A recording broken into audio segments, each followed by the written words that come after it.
Let's talk about the Merseyside derby now, Robbie. It is the most hotly anticipated fixture this week. I mean, we're all just happy to have Premier League football back now after the international break, but what a game to kick it off with. Amazing game. You look at Everton's start to the season. Even if Liverpool win by a small amount, Everton will still be ahead of them in the table. Yeah. What a start they've had. Great acquisitions in the transfer window. And Liverpool, can they react after that 7-2 defeat against Aston Villa? It's going to be an intriguing game. We know Liverpool's record against Everton is sensational. Can't wait. 10 years since Everton have won a Merseyside derby. Let's bring in a couple more guests now to talk in detail about this fixture. We have got, representing the red corner, Steve Mcmanamen, and representing the blue corner, Leon Osmen. Welcome both of you guys. I mean, this has got to be one of the best Merseyside derbies that we've seen. I mean, we've not seen it yet, but it's hotly anticipated, isn't it, Macca? Yes, it is, and I think the fact that, you know, what happened with Liverpool in the last game, I was at Everton's last game when they defeated Brighton. They were very impressive to go top of the league. And of course, the fact that Liverpool had a record defeat at Aston Villa, as Jim Proudfoot mentioned in the commentary, it's more intriguing. Everton top of the league, which is great to see for the city of Merseyside and through some hard times at the minute. And everybody's looking forward to the game. It's a pity the fans can't enjoy the atmosphere, the spectacle, and really enjoy the occasion. But it should be a brilliant game, and I'm really looking forward to it. Just a question to you both, maybe Leon first, as the former Everton player. But can you remember too many times when it was Everton that went in as the kind of the form side and a team with maybe more of the buzz about them, who would arguably be considered favourites in a one-off game? Yeah, I played in a couple, I'll have you know. However, you know, it's not been for a while, I've got to be honest. Everton's performances in the league over the last few seasons haven't been up to scratch. The record in the derby is abysmal. And despite that happening in recent years, Everton are still the team in form, the team that people are looking at to go in and win this derby. So there is real excitement up here at Merseyside. Disappointments, as mentioned, that nobody can be in the stadium to watch it. But you know, Everton have started the season very impressively and take some real form into the game. Macca, Sav, you know Liverpool play this high line at the minute. This team evolves, and what they've seen this season so far, they do play a very high line. But that's got its benefits as well, because they can press higher, they can win the ball further high up the park, and then create a lot more chances. So, you know, what do you think of the high line?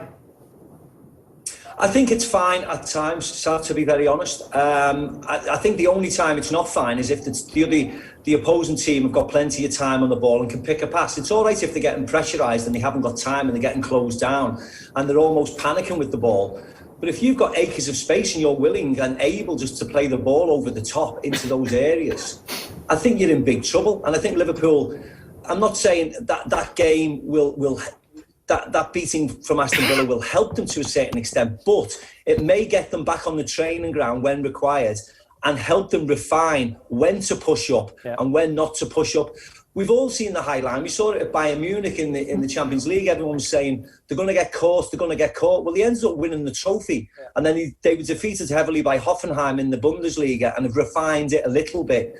And I fully expect Liverpool to do the same. You cannot keep pushing up and up and up when the opposition have got, you know, lots of space, time on the ball, and the ability to run past your defenders into those spaces. Yeah. It's fine when you've got Van Dijk and Trent and Joe Gomez, because they're very quick and they're more than happy to have one-on-one races with the centre forwards of the other team. Yeah. But if you've got the likes of James Rodriguez with 10 yards of space with the ball and 50 yards to play the ball into, you're going to be in trouble. So I think Liverpool will be on the training ground when everybody was back from the internationals, and just refining and honing where they should be and where they shouldn't be at times when the opposition have got the ball.